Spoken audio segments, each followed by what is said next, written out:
Assalamualaikum warahmatullahi wabarakatuh. Perkenalkan, nama saya adalah Heri Wahyono. Saya dari Universitas Subang. Di sini saya ngambil jurusan Ilmu Hukum. Di sini saya membedah tentang materi antara asuransi dan perjudian. Di sini saya pengen tahu perbedaan apa sih asuransi dan perjudian itu. Tapi kebanyakan orang itu menolak asuransi karena kata mereka itu asuransi itu adalah sebuah perjudian. Tapi di sini berbeda makna. Di dalam asuransi ada namanya pertaruhan. Ketika kita membayar premi, lalu terjadi suatu peristiwa, maka ia akan mendapatkan uang penanggungan. Ketidakpastian inilah di mana peristiwa itu bisa terjadi ataupun tidak terjadi, sehingga pertanggungan itu pun bisa diperoleh, bisa juga tidak. Di sini saya akan menunjukkan sebuah tabel tentang perbedaan asuransi dan perjudian yang ada di bawah ini. Di tabel ini kita bisa melihat banyak sekali perbedaan antara asuransi dan perjudian. Dan kita bisa lihat bertujuan untuk mengurangi risiko yang sudah ada, bersifat sosial terhadap masyarakat, dan dapat memberi keuntungan tertentu.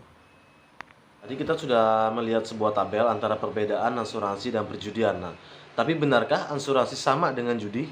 Sebelum menyimpulkan dua hal itu sama, maka selain kemiripan, perlu dilihat juga perbedaannya.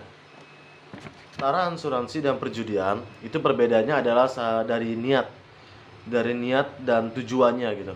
Orang berjudi kebanyakan untuk mendapatkan sebuah keuntungan dan hiburan.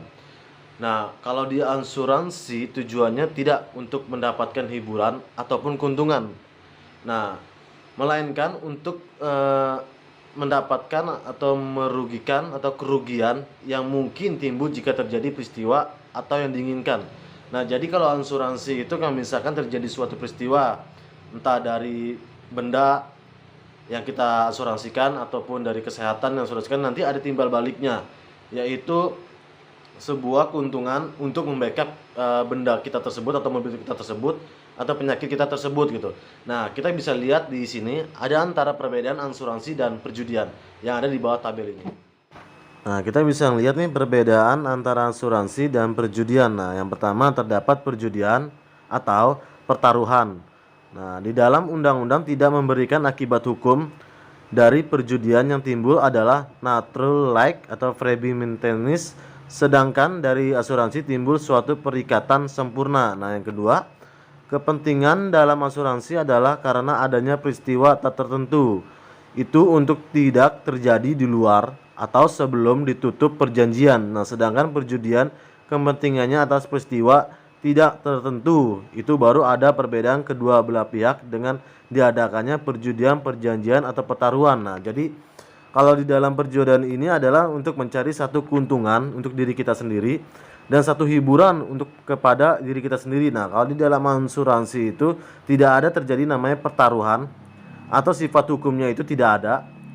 Dan asuransi timbul suatu perikatan yang begitu sempurna. Jadi ada satu premi dan perjanjian di dalam polis tersebut. Barusan kita sudah melihat satu tabel antara perbedaan asuransi dan perjudian. Di sini saya menyimpulkan banyak terjadi perbedaannya dan banyak sekali terjadi perbedaan antara asuransi dan perjudian. Kita mau simpulkan kembali pembahasan yang tadi. Kalau di dalam judi ini ada niatan dalam diri kita untuk melakukan mendapatkan satu keuntungan ataupun menjadi sebuah hiburan untuk diri kita sendiri. Bedanya kalau di asuransi adalah mengurangi risiko kerugian yang kita alami kalau terjadi suatu peristiwa. Misalkan saya mengklaim badan saya atau kesehatan saya ke pihak asuransi. Ketika saya terjatuh ataupun sakit, di sini kita sudah mendapatkan satu backupan untuk tidak mendapatkan satu kerugian, yaitu kita akan ditanggung oleh pihak asuransi. Dan ketika ataupun kita mengasuransikan suatu benda atau seperti mobil, terjadi kecelakaan, maka asuransi akan membackup semua kecelakaan, kerusakan mobil tersebut gitu.